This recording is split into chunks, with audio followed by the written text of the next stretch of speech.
What's going on, everybody? Hello and welcome to this week's episode. I am coming to you live right now from Playa Blanca, Costa Rica, where I've been for the past week, staying at Soltar Healing Center. Soltara is an ayahuasca retreat center based out of Costa Rica, and today's guest is co-founder Melissa Stangl. I first got connected to Melissa and the team here at Soltara when they saw a couple of my videos about a year ago, specifically the one where I did an impression of Aaron Rodgers drinking ayahuasca during a football workout.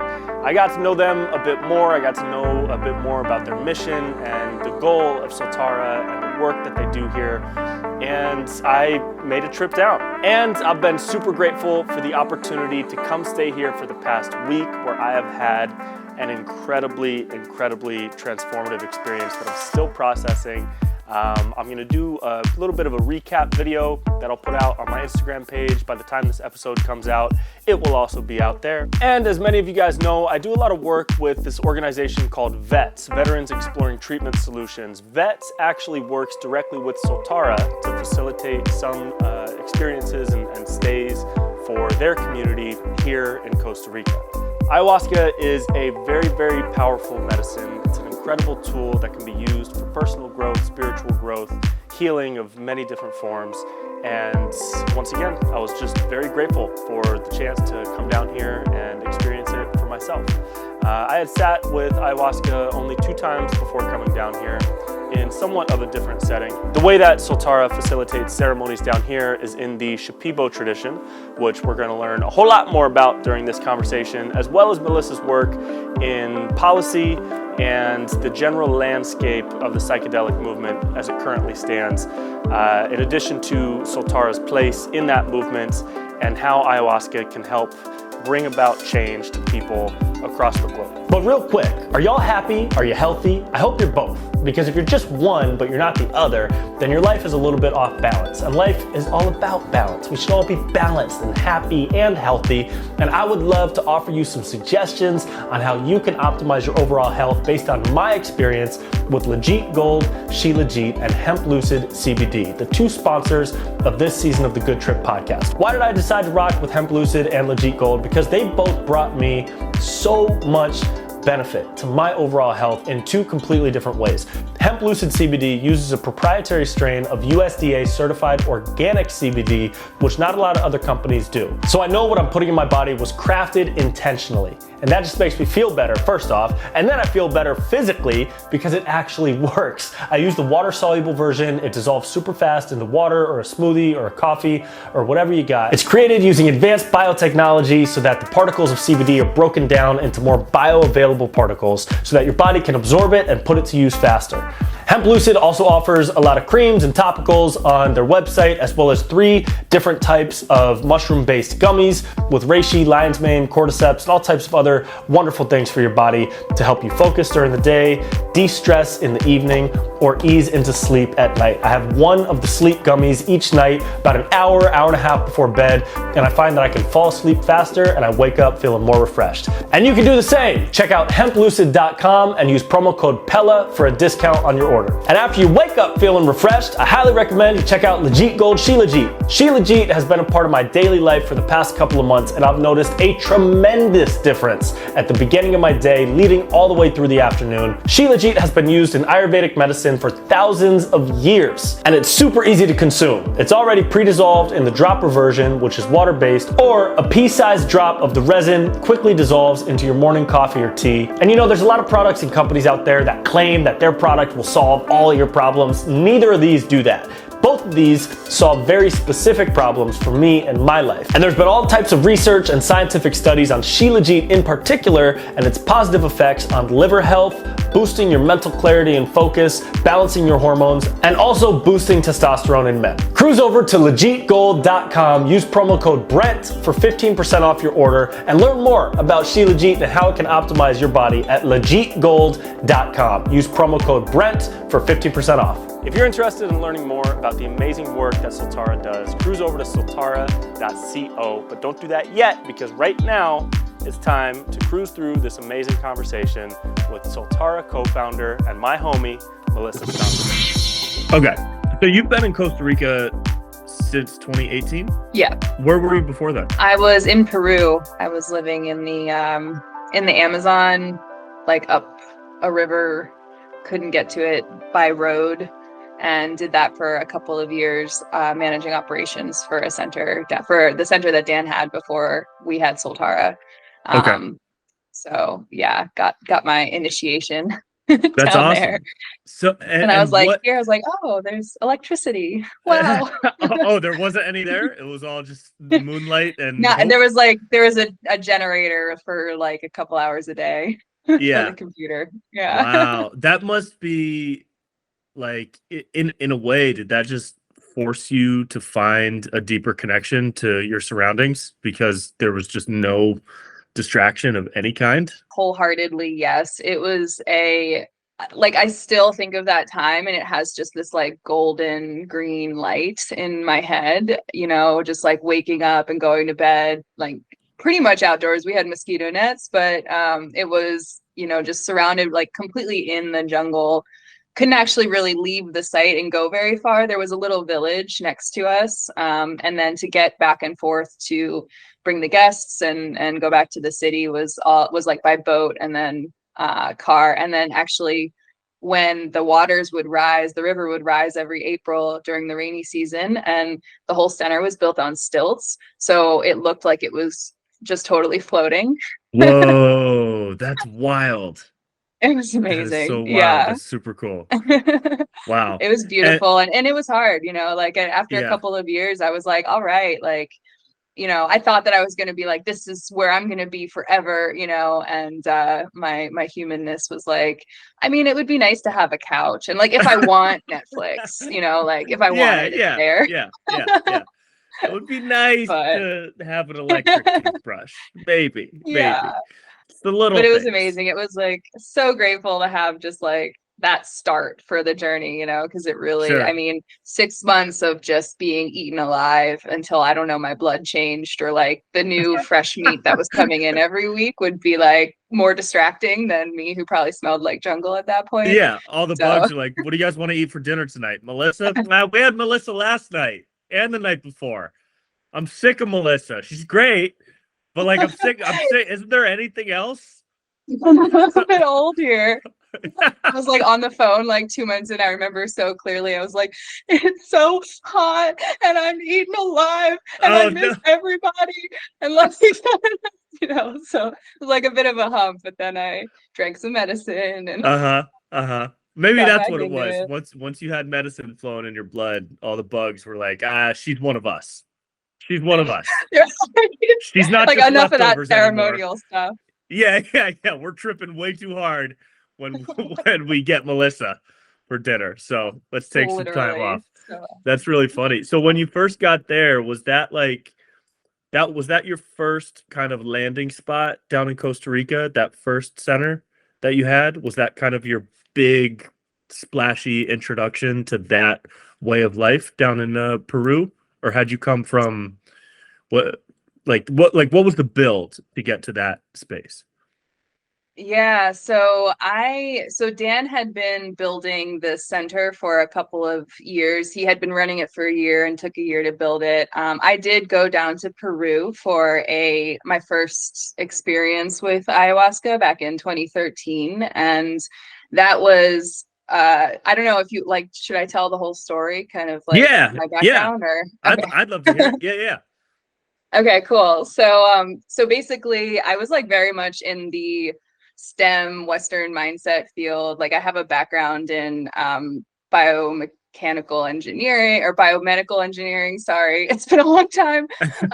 Biomedical engineering, and I did cancer research as well for a while. So I was studying lung and brain cancer research, and we were working with these like nanotechnology a little bit and kind of trying to figure out how to like pull the biological levers and tinker, with all these reductionist mechanistic approaches to healing. And it was interesting. I was like really fascinated by, what could go wrong and why, and how to bring that back into alignment. But it was a very, very scientific way of looking at things. And so that was kind of my background. And like, I was an atheist in college. I like, was raised Catholic, and so then went atheist as a bit of a trauma response, and was just very in that world. And I don't even remember how I ended up on Reddit one day on an ayahuasca sub forum, and I just happened to come across, this was like in 2012, I was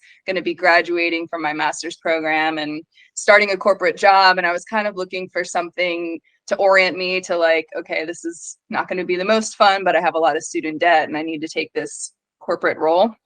And the Reddit post was Daniel Cleland, my now business partner, who basically was like, I take people into the Peruvian Amazon to drink ayahuasca with Shipibo healers. Like, ask me anything. I was like, whoa, I have some questions. Like, let me ask. And I started asking questions and he answered them right away. And I don't know, I just got like a really good feeling from him, good energy. And he was advertising at the time for a June solstice journey in 2013. And it was like perfect timing. I graduated in May. I started my job in July. I was like, maybe I'll do this. Like, this seems like something that would, fulfill that desire to do something out of the box before I go back into the box. And my partner at the time was like, very like, it made sense, but at the time it kind of irked me. But he was like, you're gonna go do drugs in the jungle with some dude you met on Reddit? Like, are you kidding me? Like, I'll never see you again. Like, what? And I was like, no, I have a good feeling about it. And he was like, oh, cool. You have a good feeling about it. Great. Like, and I was like, listen, I was like, I don't know. Like, I think I want to do this. Like, if you're so nervous, come with me. Let's do it together. And so he did. And and that was the first time I met Dan. And it was actually Dan's first trip beyond friends and family. He has a really cool backstory too, but he basically found ayahuasca and really helped him heal from falling off a cliff, like literally hitting rock bottom. And so started to kind of share this. And yeah, this was his first trip that he was advertising more widely. And so it was like not without its awesome Peruvian. We did a few different countries, and like at one point we were actually on our way to the first ceremony, and our bus got like completely stuck in the mud, and we were just kind of like stranded there near a river, about an hour away. And we were like, okay, like we're not, maybe this isn't gonna happen. And then this like 12-year-old with a boat like comes up to us and is like, you guys need a ride? Like, all right, let's do it. This was the medicine already testing you. I'm telling you, man, knowing what I know now. Yeah. Yeah. He was a G too. I was like, yeah, I will follow this kid, and knew exactly where he was going. I don't know how that happened, but so we arrived like an hour before the ceremony started. So all of a sudden it was like, oh, okay, we are doing this. Like, this is happening. And the whole trip included 3 ceremonies, but my partner and I just stayed for 2. We had to leave early, but for me, it wasn't this like mind-blowing, life transformational experience, but it was really, really beautiful, and it really kind of planted this seed for me. I really connected to the people in my life and just experienced a lot of gratitude. Like, it was kind of like a going through every single person that meant a lot to me. And it was beautiful, and it actually helped my partner with his depression as well. And so I was like, all right, like, Dan, I love what you're doing here. Like, I got to go take this job, but like, let's keep in touch. And so that was 2013. And then 2014, he actually built a center. So that trip was really pivotal for him as well. He like really wanted to do this more. And so over the next year, they built this center in the right next to the village of Libertad along the Ucayali River. And yeah, like I said, it was like on stilts on the water. Like, it was just a little haven, and I was like following his YouTube channel and watching this happen and all of the chaos that comes from building in the Amazon. But 2015, I was like 2 years into this I learned a lot, but it was like a pretty toxic work environment, just burnt out. And I was praying for a change. And, I was going to go like California, Colorado, something. And then I get an email in my inbox, like literally probably a month after I started really looking. And it was Dan saying that they needed an operations manager down there. And I was like, well, that's what I'm doing, but for an industrial supply company in a warehouse, like, Yeah, yeah, I don't yeah. know, like I have a type A It'd be nice personality, you to see know. the light of day and do all of this. Yeah. Exactly. Like truly, it was like get in there when it's dark, leave when it's dark. It was depressing. But I learned a lot about management, which was helpful. So that so I was like, all right, I have to like apply. I don't know if I'm gonna get it, but like I have to at least apply. So it was the fastest cover letter I've ever written in my entire life. And he responded pretty quickly. And, you know, he was like, are you prepared to relocate to Iquitos in the Amazon in Peru for at least a year and also learn Spanish quickly enough to talk with fast talking, slang using Peruvians? And Whoa. I was like, yes, and give me 2 months.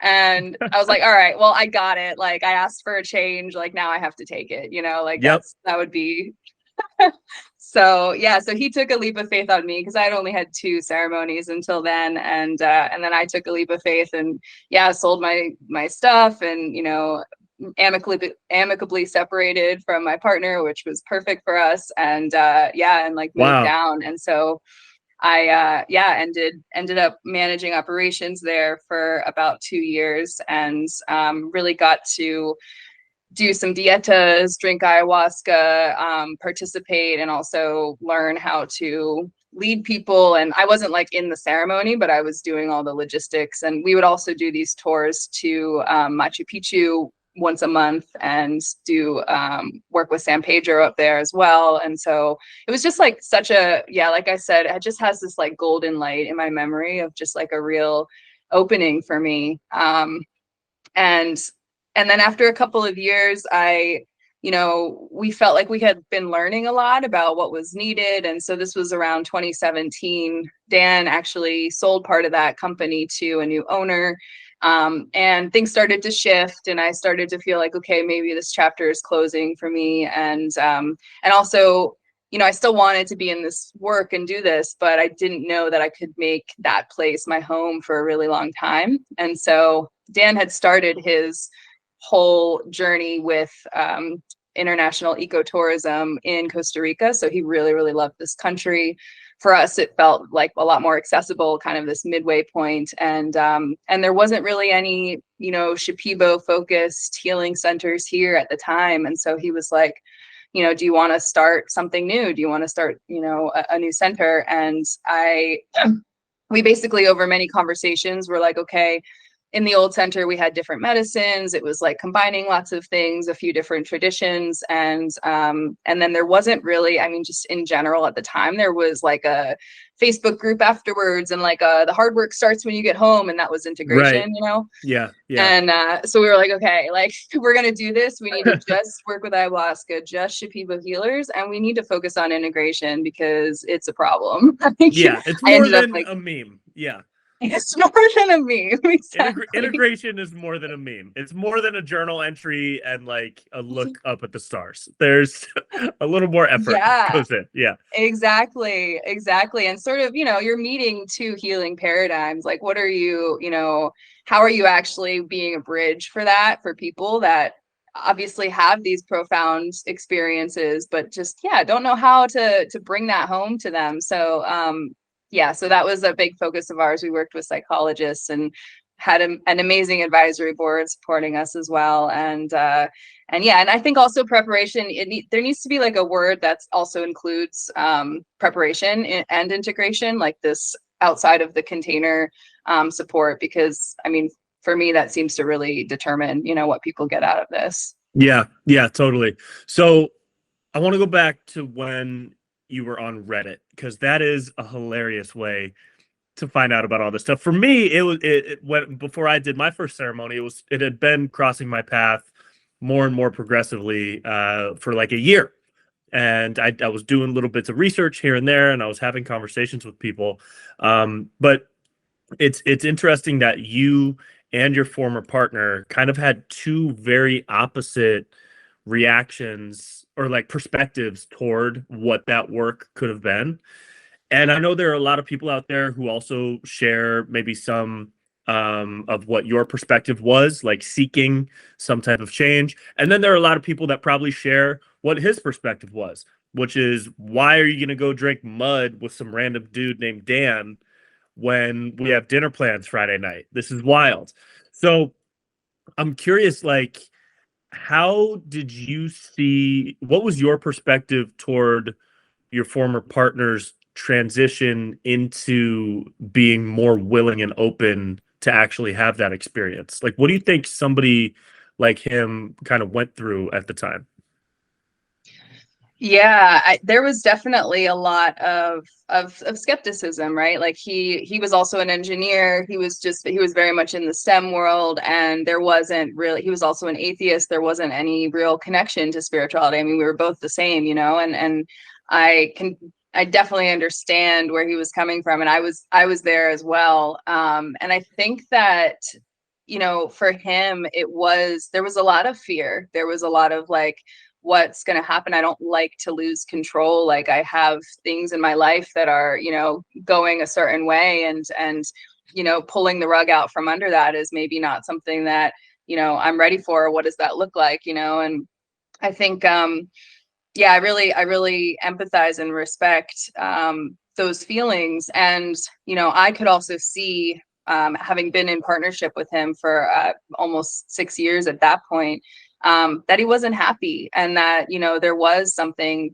within him that really needed a different neural pathway to explore. And I could tell that he wanted that too, but he didn't, you know, he was turning to SSRIs and you know, other types of medication, and it was kind of turning him into this a little bit of like a zombie, kind of numb. And so, you know, I don't think that this work is for everyone, but I could see in him, and he could, obviously he stepped in and did it. You know, it was this spark of like, I want to make a change too. I just, you know, like, what is this? Like, you know, what am I getting Yeah, myself into?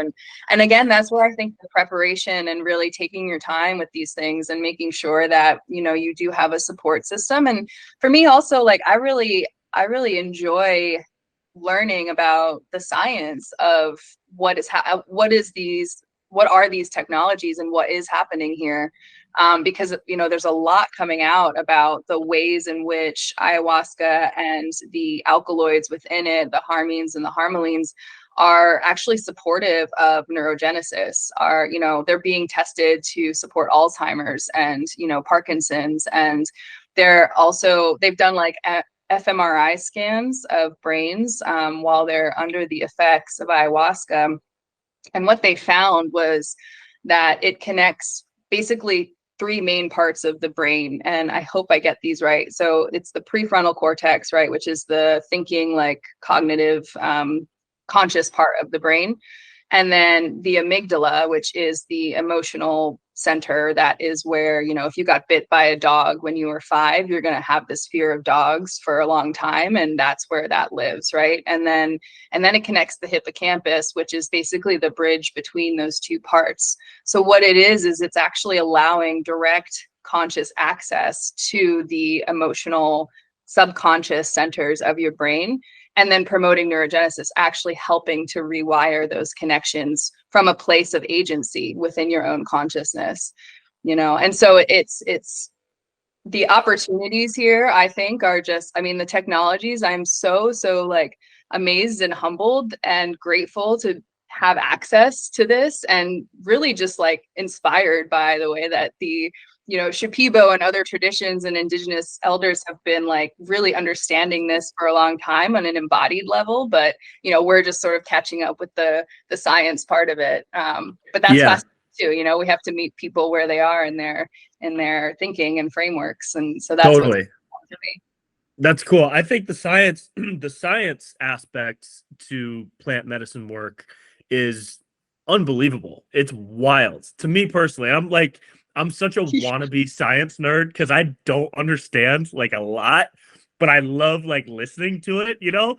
And I'm just hoping, like I watch YouTube videos sometimes about like what it is the DMT molecule doing when it da da da da da, and I'll watch like a 20-minute video, and the whole time I'll be like, "Whoa, that's awesome!"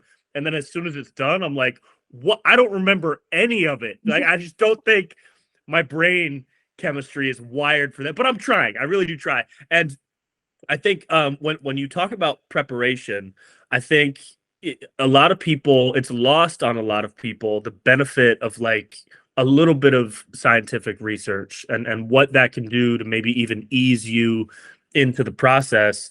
Because in psychedelic experiences, we usually talk about preparation, experience, integration. But I think there's even a section before preparation or mixed in with preparation, which is that research portion, so that you actually know what's happening in your brain exactly the way that you just described it. Because I think that can bridge like a void for a lot of people. That can give you kind of an extra boost on the path of having confidence in this work and having confidence that it is legitimate work. And it just adds like legitimacy when there's kind of a little bit of science involved at the beginning. At least that's been my experience in talking to friends who have kind of just written it off and been like, what your former partner was like at the beginning. You're just going to go drink mud in the jungle. That's crazy. And it's like, no, it's science mud. Okay. It's not just mud. It's science mud. It's God's science mud. Fills I in the hope that's gap not there. Yeah. blasphemous. Yeah, fills in the Yeah. gap. But yeah, what? So ha- had you had kind of a working scientific knowledge prior to your first experiences, or did you start to build that as you got more and more into the work?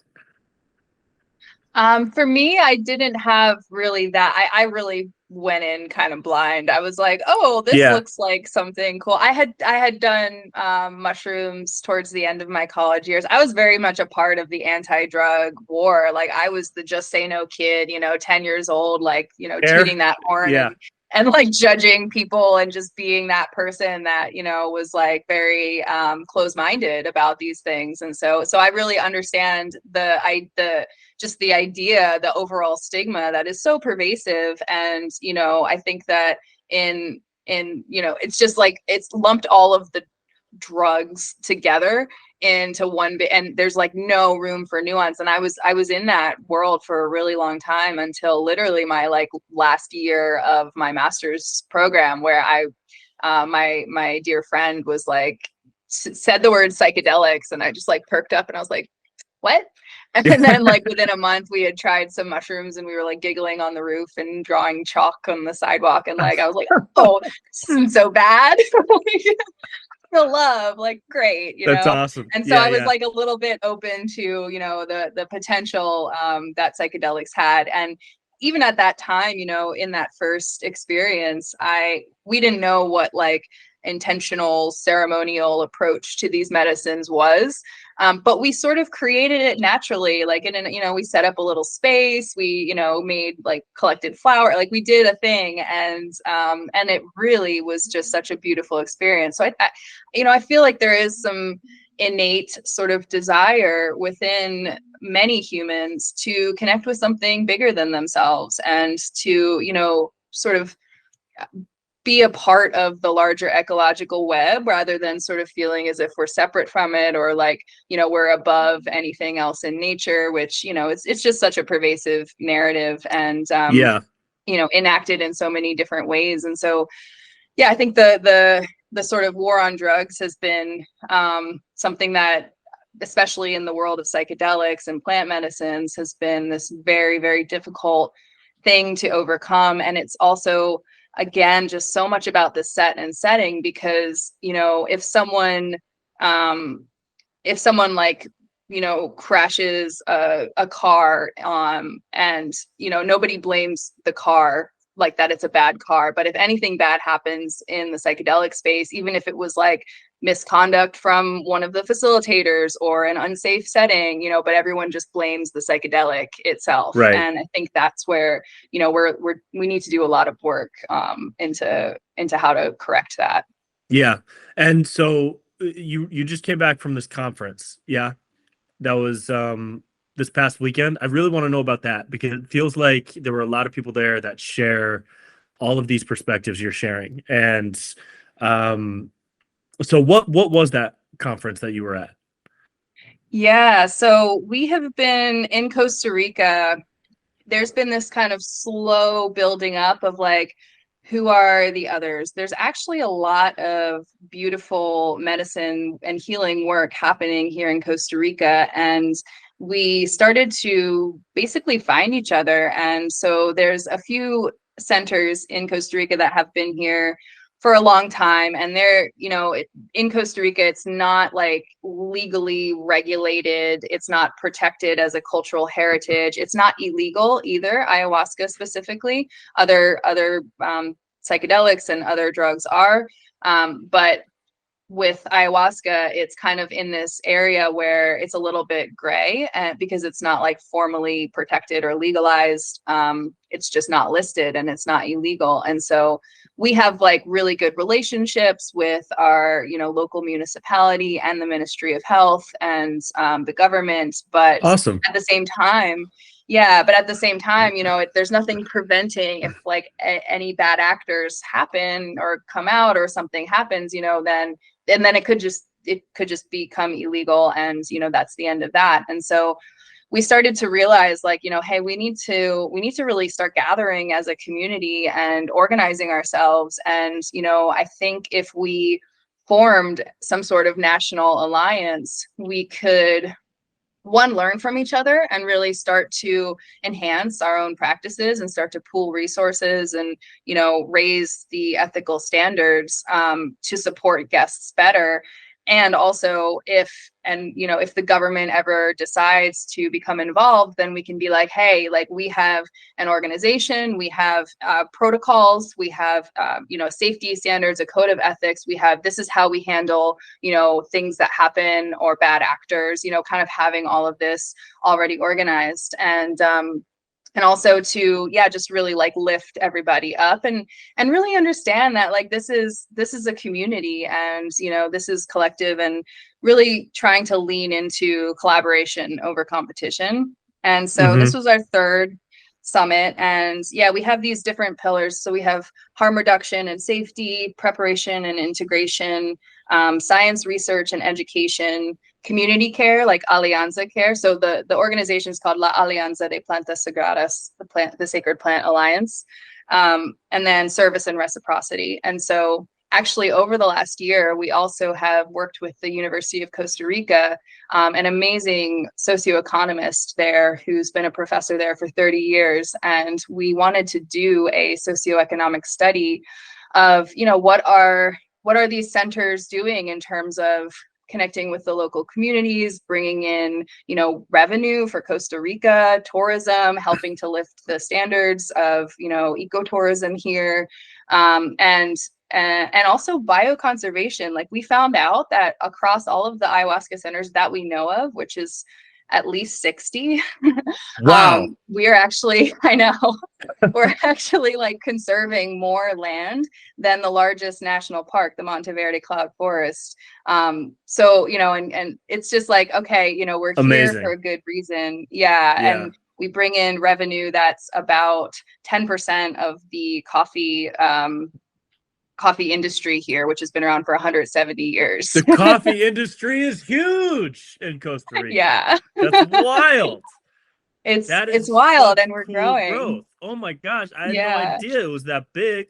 So then what have you seen from the perspective of the indigenous folks that work with a lot of these centers? Is there, I have to assume there's so much mutual love and appreciation for the work that they do, and for kind of the role that you guys have played in helping to steward their work into a bigger spotlight. Has it been mostly a gracious relationship with the Shipibo people and other indigenous tribes? I mean, that's been like a huge part of what, and there's centers that do and don't work with different indigenous healers and traditions, and there's some like neo-shamanic as well, but there's quite a lot that do work with the Yawanawa come up here.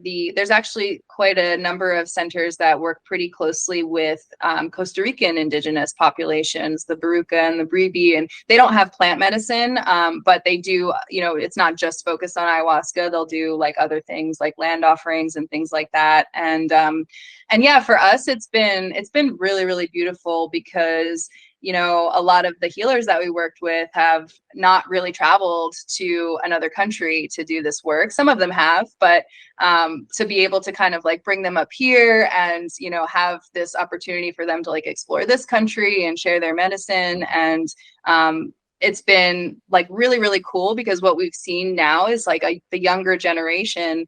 I'll speak for like Soltara of Shipibo healers that we work with are really starting to see like, okay, this is like a viable path. This is like, I'm actually able to make a living and support my family doing this work. And so, there had been a lot of deterioration of the culture because it wasn't viable to support their family. And, Shipibo children wanted to go to Lima and, just get out more into the Western world. And now it seems like this renewed interest and, the way in which we really try to honor and maintain the way that they want to hold ceremony. And, we kind of collaborate with them on a consistent structure because every healer has like a little bit of differences. So, we have to kind of work with them to create something that is, more of a bridge and consistent, but it's been great because then they've been able to really not only share their medicine and their knowledge, but also help to bring in their family into the fold. So now we work with basically like one large extended family and multiple different teams within that. And that's been really special too, because it is such a multi-generational, type of tradition. Yeah, and it's multi-generational, and it kind of, at least from what I've seen and heard, it begins with children. A lot of children, or even sometimes babies, are at ceremonies. My friend went to a ceremony in Costa Rica a couple of years ago. You probably know what it is. I forgot the name of the group that put it on, but it was in a big white tent, 300 people, a choir for music. It was this big, grand thing.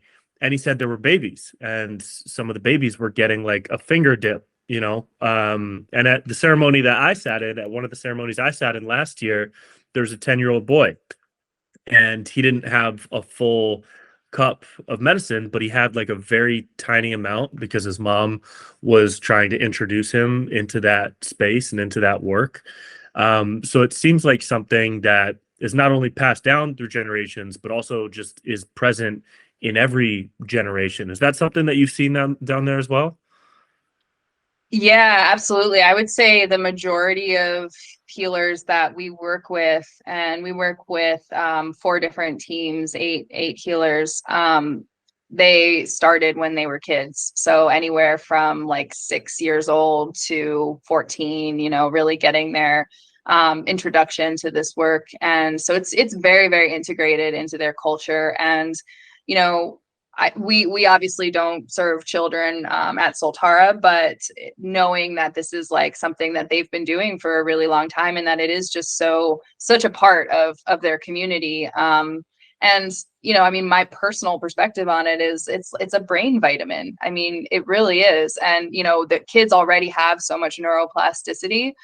This is just really helping to be neuroprotective for that, and to increase that the connections that are made at a young age. And I've really never even heard of any instances where there has been within a Shipibo child like a bad anything harmful that happens. And it's very, very small amounts, right? But Super small, that for them has super been small. like, yeah, and it really does connect them to their culture and to the plant spirit world, which is such a the culture in general. The cosmovision is very, very animistic, and I personally really resonate with that, especially after drinking ayahuasca and working with psychedelics for a long time. I really the ability as children to connect with the alive world around you, is so is so beautiful, and so what I think life is about, and all that I really have experienced in ayahuasca is actually just trying to remember that from when I was a Yeah, kid, you know. totally. It's got to be so wildly different growing up in that culture with that tool that can be used, with that like mindfulness that can be grown from that type of experience. When I was growing up in high school, we had medicine ceremonies, but they weren't called medicine ceremonies. They were called parties at Dylan's dad's garage. And Classic. we didn't have medicine. We had Four Loko. That was our ayahuasca. That was our third eye opening original Four Loko. And we tripped on it for sure. I don't know if I'd call it a brain vitamin, but something different happened up there. Neuroplasticity, it was more like neural cardboardness. But like just the that the so it's so wildly different to The just contrast see. is fascinating. Yeah, Yeah, yeah, because and then you think about what path that sets you off, into yeah, the future. And and I want to be careful not to like romanticize an entire culture. And there's certainly everyone's got their own things, everyone's human, but just thinking about the way that there has been this real understanding and connection to nature and a real respect for it. And also when we are initiated into adulthood in the West, and that initiation is alcohol, like how does that really set us up? Because and then you right. look at everything that has happened in the Western world, and you're like, maybe we started off wrong. I don't know. Yeah, maybe we should look at the roots. Yeah, let's look at the roots of these issues. Yeah, it's very interesting. And And so that's the what I think. Shipibo, Yeah. go ahead. I was just gonna say, and I think that that's like really part of the solution that we are. What I'm seeing in this movement, in this renaissance of psychedelics and plant medicine, is this reintroduction of some sort of initiatory process that is just completely lost from our culture in a way that's meaningful and deep and intentional and spiritual, right? And I think that Hmm. this reconnection to this work and why it's becoming so popular is because there's that sort of lack of that type of connection from a young age. Yeah, totally. And historically, the Shipibo people, what region do they descend from? Is that Peru, Costa Rica, Peru, yeah. Peru? So it's from the Ucayali. It's Pucallpa is kind of the main hub of like the Shipibo Nation, the Shipibo Conibo, but there's been a lot of intermarriage, so now it's kind of referred to as the Shipibo, and that's along the Ucayali River in the Peruvian Amazon. It's about 2-hour flight from Iquitos. You can't get there by road. Cool. And I, in the research I've done on plant medicines, it seems like the history of the origins of ayahuasca specifically kind of trail off into vagueness. Like there isn't like this was created by Elmer la la la or whatever. But it there has been like documented evidence over millennia. Is it basically are the practices that take place at Soltara pretty much the same as they were 2000 years ago in a cave in the jungle, as similar as can be, not like to a T, but what are kind of the methodologies that you guys have carried through with the Shipibo people from a long time?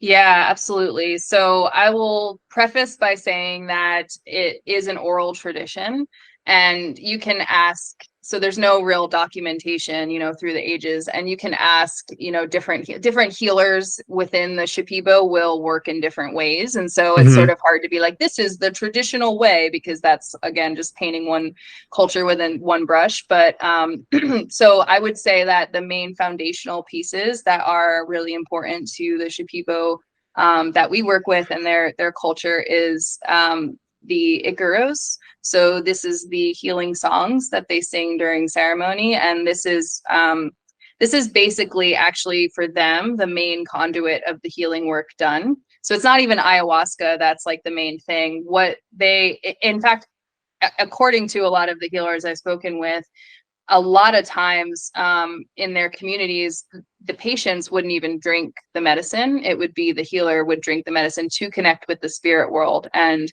the spirit. And then through that, the Icaros would come through and sort of correct the energetic knots in the patient's body. And so what the Icaros are is the audio signature of the plant spirits that they have spent time, like lots of time going through a process of apprenticeship with in order to become healers. And what that looks like is dietas, plant dietas, and it's a very specific way of apprenticing. I think there are other cultures that do this as well, but this is particularly to the Shipibo. The entire, again, everything is alive, right? And so there are different plants in the Amazon that are plant teachers, and you can actually diet any plant that you want or anything that you want. But there are certain plants that are, good for calling in love, or good for protection, or, good for opening your path, different types of modalities. And so what they'll do is, it's kind of like medical school, in order to like learn how to work with the technology of that plant energy, that plant spirit doctor, they will do a dieta, which is essentially drinking a little bit of tea that's mixed with the plant, say Chiricsanango or Pinon Colorado. There's lots of different plants. And then that'll open the diet. They'll usually do an ayahuasca ceremony to help connect them to the spirit of that plant. And then usually it's in isolation, and this can be in anywhere from 10 days to over a year. And they will limit any sort of energy transfer with anyone else. No energetic exchange either with themselves. And they will have a very, very strict diet, usually just like dry plantains and fish, like no salt, sugar, oil, fats, very, very strict. And what that's doing is really cleaning their vessel to be able to connect with the subtle energies of the plant that they're dieting. And they'll drink ayahuasca throughout this diet as well. And over time, as their system becomes more and more clean and clear, then they may start to pick up this energy. And sometimes that comes in the form of a song. And that is the Icaros that they're singing in ceremony, is how they've learned how to navigate and direct that energy as a plant spirit doctor into the patient. So it's a very alive thing. It's very in the moment, and you can hear kind of the Icaros changing throughout. And, they might be like calling in multiple trees, multiple plants at once. And, it's like a very serpentine sort of thing that's really, really, really special when you're there and you're receiving that energy, right? And so that's a huge part of it. So that is absolutely how we work at Soltara. The healers will actually go around and sing to they'll sing to the space first, and then they'll go around and give everyone a direct Icaro. And that's based on, what's alive in the moment. They'll also have a chance to talk with the guests and kind of understand their intentions, but really they're working in the energetic space, more so than sort of the cognitive, emotional processing space. That's where our facilitators come in. So the Icaros, the dietas, and then really with the Shipibo, it's very interesting because for one reason or another, their tradition seems to have resisted colonialism, in the sense that there's not really any Christianity or Catholic tendencies when it comes to how they work, which is not the case for Santo Daime and União de Vegetal. It's very Christian kind of oriented, but this is like not the case. And so they don't have altars, they don't have, effigies, they don't use feathers or shakers or anything like that. It's very, very much just the Icaros, mapacho, which is the sacred jungle tobacco that they work with, and agua de Florida, or flower water. And that's kind of to help more with the cleansing and that kind of thing. So that's basically their three tools. And so that's how we work at Soltara. We have this structure where they go around and sing to everybody. That's maybe not always how every healer would work, but that's what we want everyone to have that personalized attention. So yeah. And is the Icaros something that can even be translated into English, or is it something that's more kind of channeled through the purveyor of the Icaro? Is It it, can you be know what I mean? translated. It's in their, yeah, it's in their native Shipibo language, but it's kind of like an archaic Shipibo language. So Yeah. it is very specific though. Like they'll be like, it's kind of very straightforward. It's like, okay, we're calling in this, we're cleaning this out, we're putting light here. You know, it's Hmm. I have not yet really learned Shipibo. That is a goal of mine, but yeah, that is they are like actually calling in, but it is like in the moment channeled, so it's not like Yeah, yeah. And it's, pre-decided. I would Mhm. assume it's not going to be perfectly translated into like, Taylor Swift-esque lyricism. It's something that kind of stands on its own as, you know what I mean? Because that way in Yeah. my ceremony, when I heard it, um, I had never heard anything like it. I had never heard anything like it. There was no Mhm. live music style or singing or medicine moment chanting, drum circle, breathwork class of whatever. I've done a lot of things, but when I sat down in that room and the Icaro started, I really like I felt like, whoa, this is so different. It's so different. It didn't even feel like there were words to it, to be completely honest. Yeah. It almost felt like a complete improvisation that was getting channeled through just energetically. So that's why I asked Yeah. about Frequency, translation. Yeah, frequency transfer. yeah, And you know, I felt this like it awakens the medicine for me. Like it's like the yeah, medicine is like, yeah, oh, I like this. Like, yeah, yeah, here we yeah. go, you It's know, and like I a can like snake feel it starts dancing working. out of its little basket. Yeah, totally. Yeah. Who do you think Yeah. do you ever think about like because there had to be a first person that created ayahuasca. I'm sure they're like back, like way back. They were people were probably experimenting with different roots, different vines, different leaves, different plants, different amounts of water, different types of heat, different fermentations, different amounts to drink. I'm sure there was all types of experimentation that's going on. But I also, I really wonder sometimes because with ayahuasca, same with psilocybin and, the history or the lore of the Amanita muscaria mushroom up in the northern, like Siberian plains, there had to have been a first person that was wild enough to say, I think I'm going to drink that reindeer's pee. You know what I mean? Or like, I think I'm going to drink this mud that tastes like, God's bathroom or whatever. And I say that fully respectfully, by the way, like with total love. But do you ever Yeah. wonder like what that was like and maybe if there was some type of guidance um that happened there too? Like if there was some type of guidance that whoever that person was or whoever those people were, they must have been guided to those specific plants in some form or another. It's just very interesting to think about because it's not like it's not like a recipe that was just created easily. It had to Yeah. have been over the course of a couple of steps.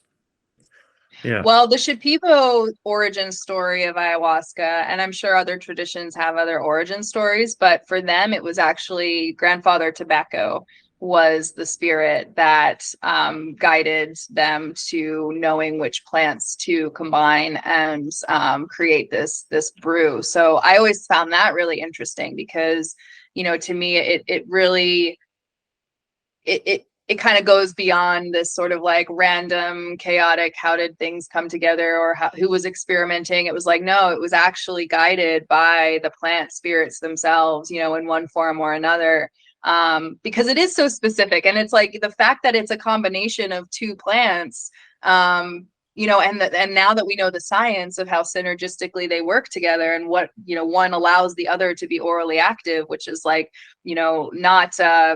not really common for, Right. DMT. And yeah, so I think that to me that's like it's just really beautiful to think about how there was a people that was so connected to the world of the nature, and the more than human world that, we're probably all existing in without realizing it, that actually guided them in some sort of like enlightenment, like aha moment, Yeah. and then to follow that, and then like everything that came out of that is just beautiful. Yeah. Yeah. Yeah, it is, and it's now getting introduced on such a massive scale, more and more with the social media and just word of mouth stories, and that's got to be simultaneously exciting, but also maybe making people a little bit wary because of how messaging can spread, how messaging can be misinterpreted, and also how bad actors can come to play for anything that starts to gain a rise in popularity, but especially in the health world, or maybe I'm just such a part of the health world now. I see all of these new like fads and trends. What is the conversation around preventing this work from kind of becoming just like a, a fashion, like like a trendy, fun thing? Because I would assume you love the publicity of it and of um the amount of communication that's happening around the experiences that people are having down there. But like, at what point do you feel like it starts to get close to the line of like, let's not commercialize this into weed? You know what I mean? Or like, like, Mhm. where does that hesitancy start with folks who you work with? Yeah. It's such a great question, and it's so alive for me all the time. And every, in just in Soltara, like we are constantly walking this line of how to be a bridge between two entirely different frameworks, two entirely different worldviews. And people are suffering. People are really suffering, and they really need help, and they really need to remember their own connection and also their own inner agency and wisdom and inner healer, and understanding like this medicine and psychedelics in general, I think it's so powerful because it's alive medicine. You're actually building a relationship with another conscious being, and you are only going to get out of your healing what you put into it, which is like really empowering for people. Oftentimes, like the Western medicine world is like the answer's outside of you. It's in this pill, it's in this surgery, Hmm. it's in this specialist, and they don't talk to each other. Nobody asks about your childhood trauma, and it's like nothing is connected, everything is disjointed. Whereas this is like the exact opposite. It's like you better show up with your own subjective experience, which by the way is totally ignored in the science world, right? And Right. if you don't, then so it's like you're kind of having to like flip a healing, what healing even means, on its head.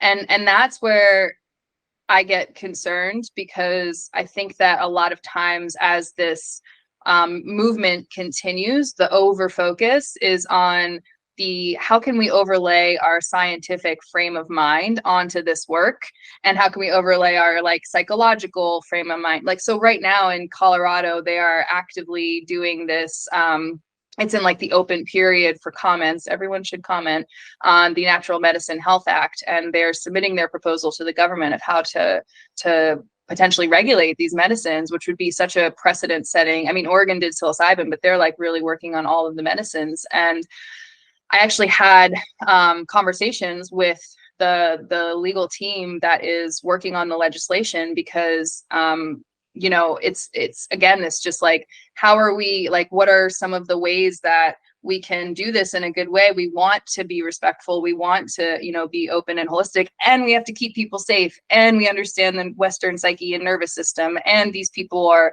coming in with a lot of trauma and medications. So like, how to sort of hold that. And just as like a brief example, one of the things that was proposed in this open period is that, similar to how psychologists and psychiatrists can't actually treat their own anyone that they have a personal relationship with, and that's like, right, ethical standards and codes, and like that makes sense in that realm. But they were proposing that for psychedelics, like you can't treat anyone that you have a personal relationship with. Mm. And for me, that's like I don't know anyone who like wouldn't want to do this work with someone that they're close. Like it's completely Yeah. opposite of the communal approach of how this medicine, I think, works, and community is such a part of the healing. And so, and then there's the sensationalism, and then there's the romanticism, and then there's the like panacea idea of expectations. This is a silver bullet. We've all heard that. And as much as we try and be like, this is not a silver bullet, like, we also, come to this sort of point where there is almost this like consumeristic mentality, like, well, I paid for this experience, so I need to get X amount of transformation out of it. And it takes a lot of work for us to like reorient people, right? And I get it, it's, of course, it's a huge investment. I paid to come to Costa Rica. When I get back to Chicago, I should be levitating for at least 10 minutes a day. That's almost like what people think sometimes. Yeah.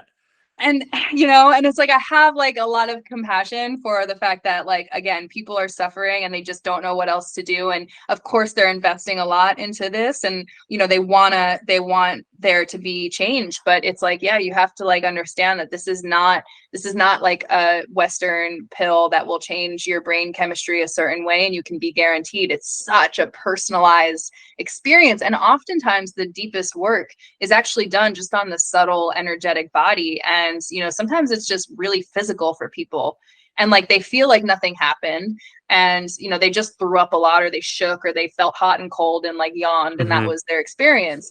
And really sharing with people like, hey, like, you can't like add art onto the walls of a house before you build the foundation. Like, your energy body is so important, and that is actually where the most important work is being done.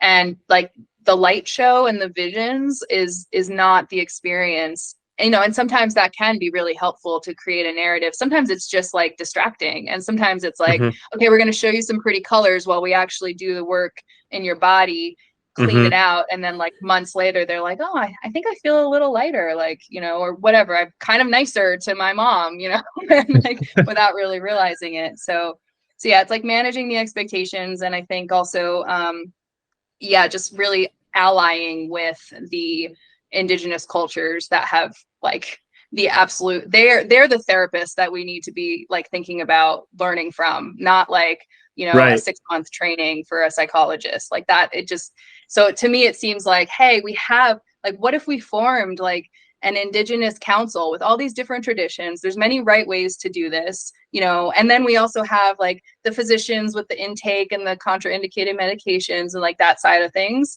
But like really understanding that like we're such babies in this work, and how can we do this in a good way and learn from those that came before. Amazing. That's a really long answer.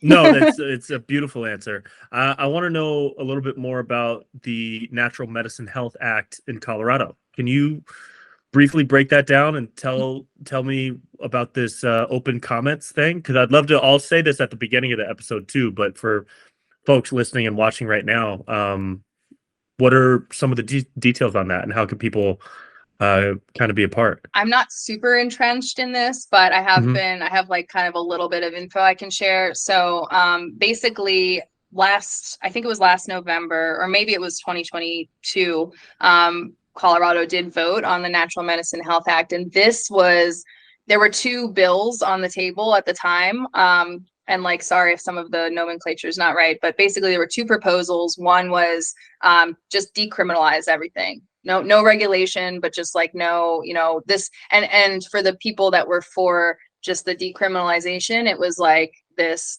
desire to not have government involved in people's cognitive liberty, right? So let's just start there, and then from there we can build on education and all of that.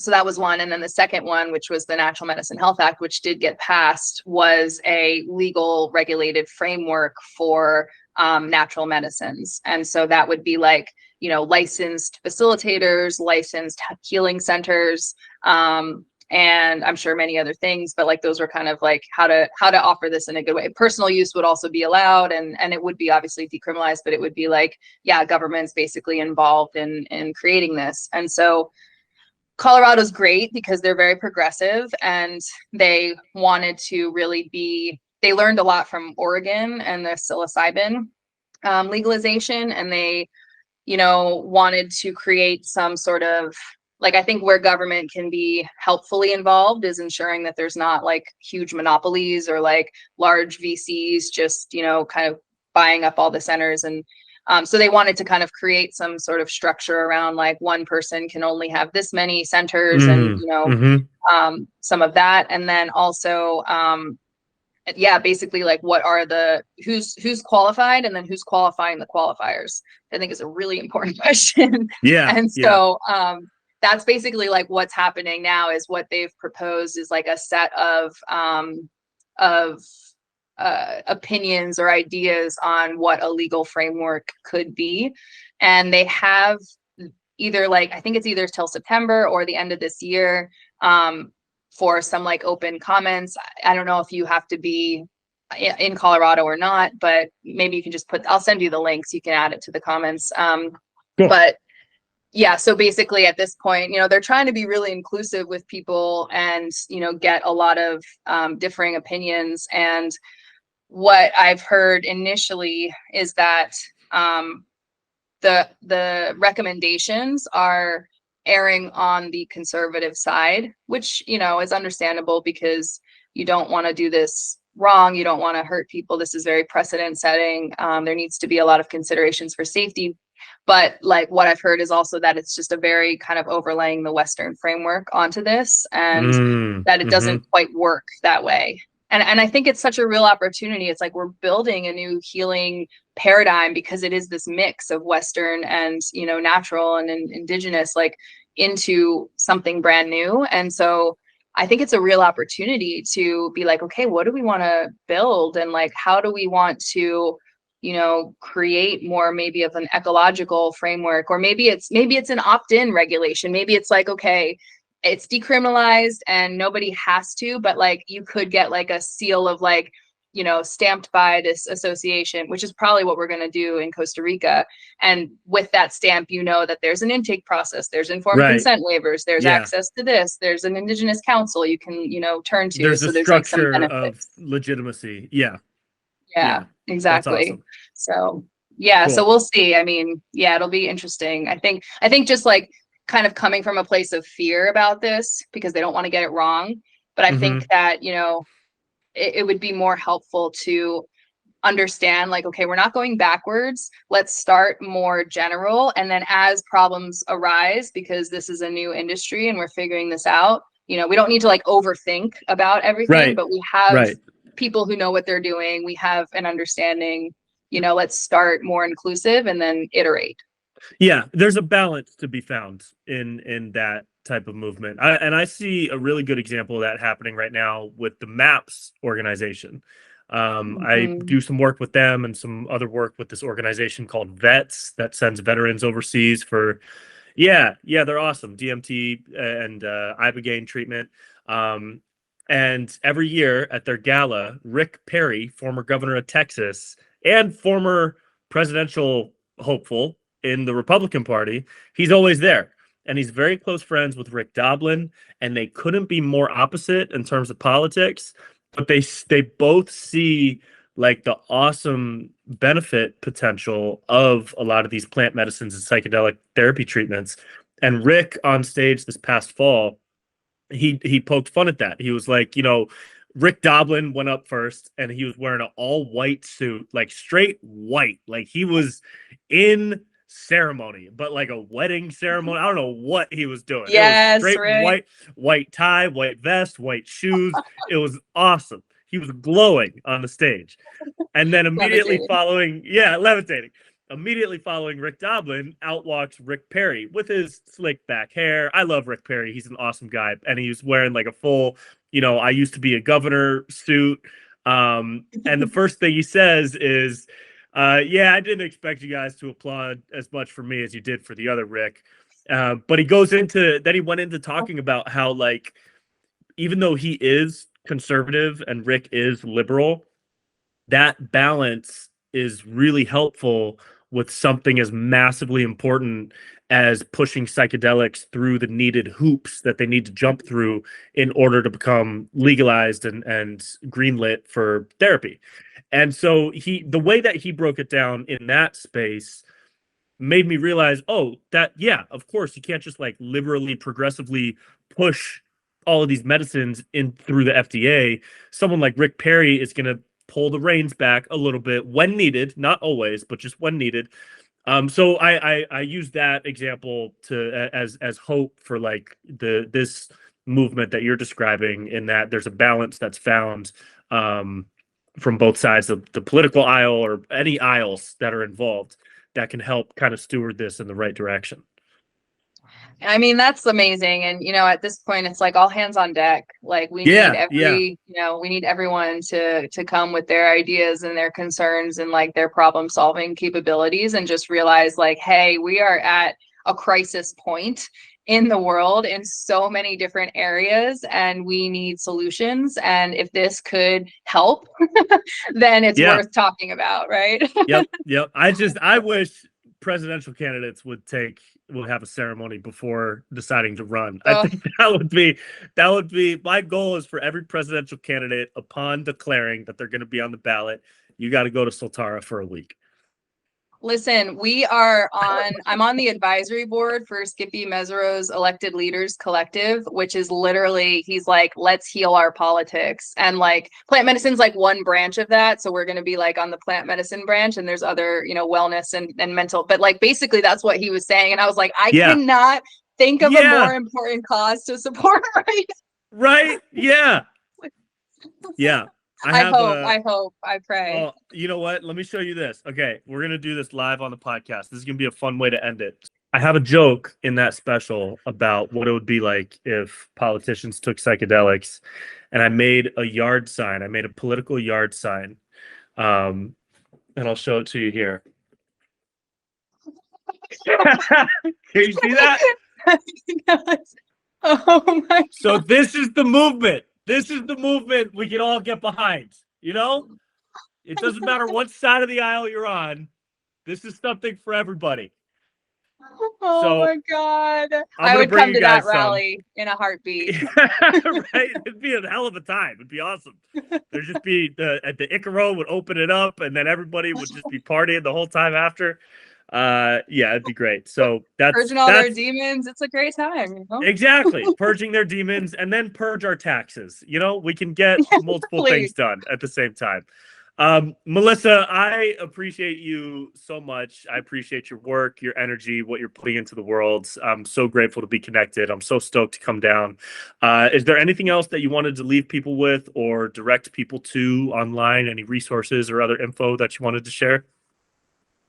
Oh, thank you so much, Brent. This has been fantastic. I love having conversations with you every single time. It's always a great one. And yeah, just to say that, I'll say two things. One, if people are interested in connecting with our community, we also offer virtual events, very accessible, free resources, a network of practitioners and educators and organizations in the psychedelic space. Bets is one of them. We love working with them as well. Themaloca.com. THEMALOCA.com is our community preparation integration platform, but you don't have to be a Soltara guest to be a part of it. Just a bunch of amazing like-minded souls trying to push this whole thing forward. And then the second thing is keep an eye out for our La Alianza de Plantas Sagradas organization, because if anyone feels called to support or give back to the movement that's happening here and helping to raise the standards of psychedelic care in Costa Rica, we're going to be launching this website very soon, and hopefully bringing in some funding to really support future education, research, and advocacy. So yeah, thank you so much for having me on, and onward and upward. Onward and upward. We love it. Thanks, everybody.